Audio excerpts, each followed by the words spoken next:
Welcome to One Piece Chapter 1003.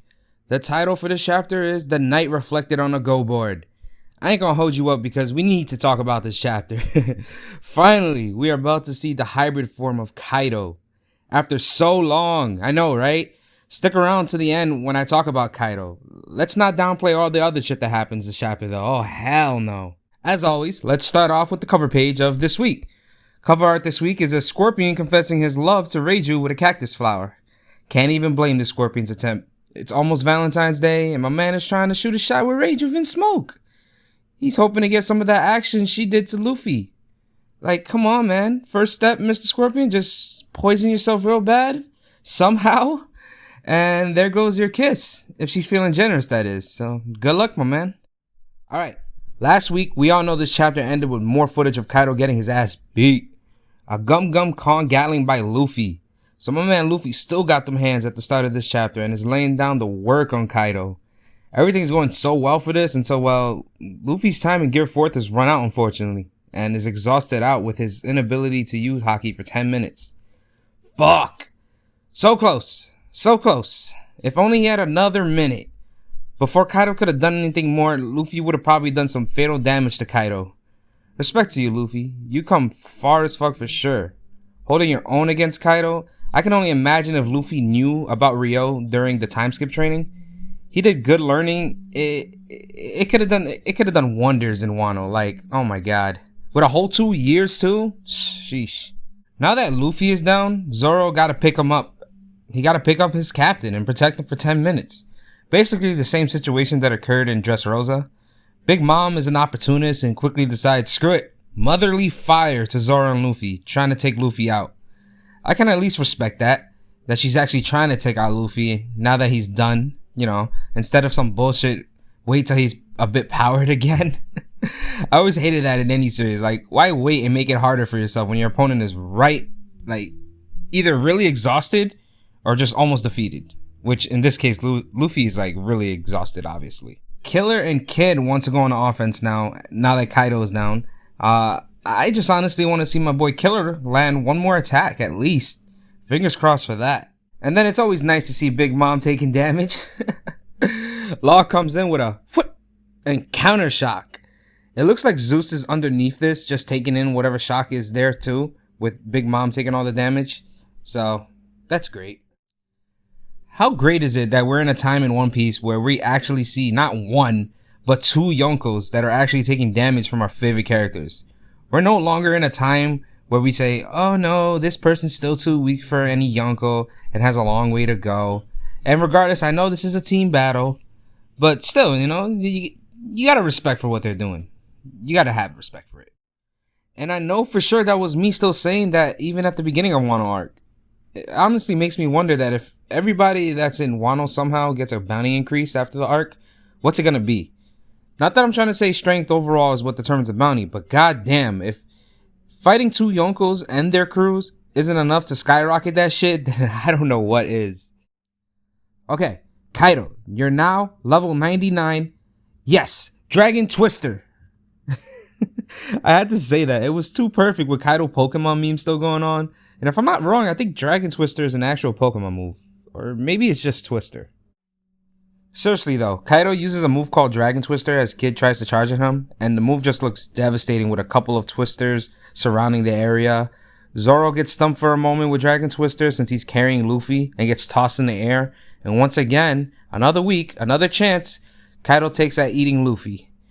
I wonder how chewy Luffy would be to Kaido if he ate him, or would he eat him whole? This part is great. Kaido realizes where the strange Haki from earlier in the battle was coming from, and finally even notices that it's Odin's sword, but only after Zoro cuts him up with his own Dragon Twister.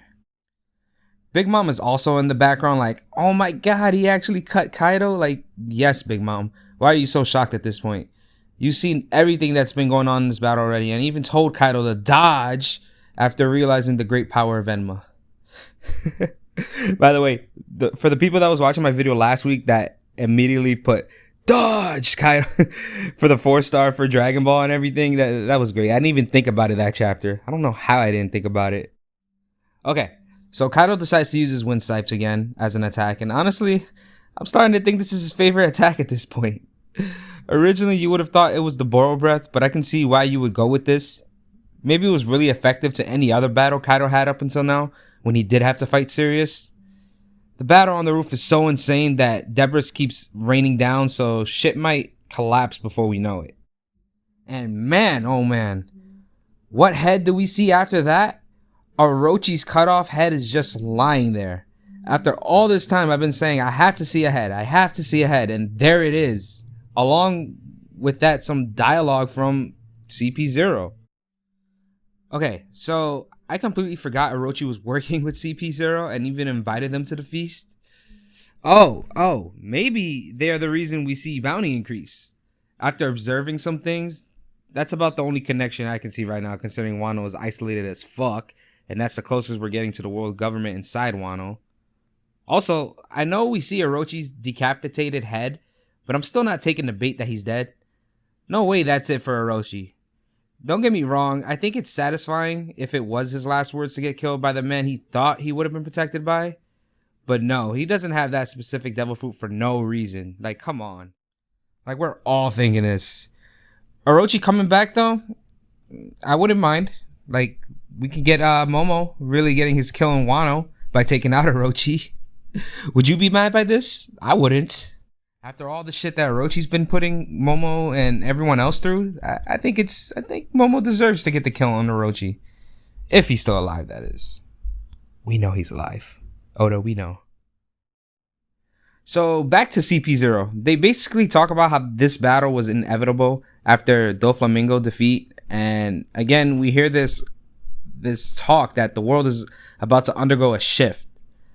Obviously, this is if two Yonkos fall into battle, but this keeps coming up in Wano. I think this arc is going to end, and instead of a happy good time, chaos is going to break out with the rest of the world.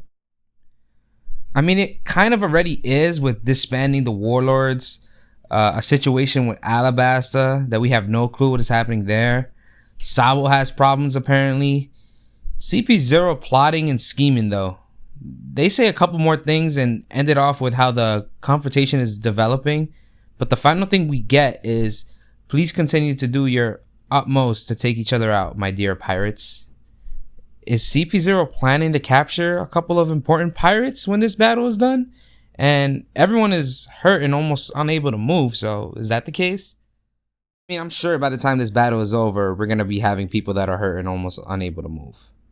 But did they decide now is the perfect time to somehow get connected with the world government and have them interfere in Wano conflict soon? I don't know. That line is going to bug me for a while, to be honest. Ending the chapter, we finally see it.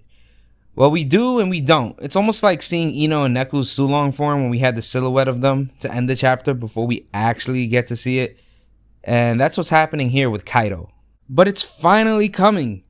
I know we hear week after week for the longest, and we're like, yeah, this person is doing good against Kaido, but he hasn't used his hybrid form yet. And that's exactly what he goes into as this chapter ends. Him and Big Mom are laughing, saying this is getting fun. Now, the real fighting is about to begin. The silhouette for the hybrid form kind of looks like a bigger version of how his human form looks. Probably has the scales, the dragon tail still. He has the Kanobo with him, so that's still cool. I can't wait to see what it looks like though. You know, Oda could be a complete troll right now, and now that we've seen all these chapters of fighting and a silhouette of hybrid Kaido, he can just cut to any other battle on Onigashima, just like, again, the fight with Neku and Ino Sulong. The chapter ended with their Sulong, and we didn't get to see it right away in the following chapter. So let's see what happens. I really, really hope the next chapter starts off with it though. How'd you guys like the chapter? What was the highlight moments for you during the chapter? Mine is probably Zoro bringing all the smoke to Kaido again. Zoro gives no fucks and just does what he needs to and is holding his own pretty well. Let's see if Kaido's scales become tougher or something and it makes it even harder for Zoro to cut through them. But I don't think that'll be the case. You guys let me know your thoughts. No break next week, so I'll be back here again talking about 1004. Tune in for it. Hope you guys have a great day. I'm out.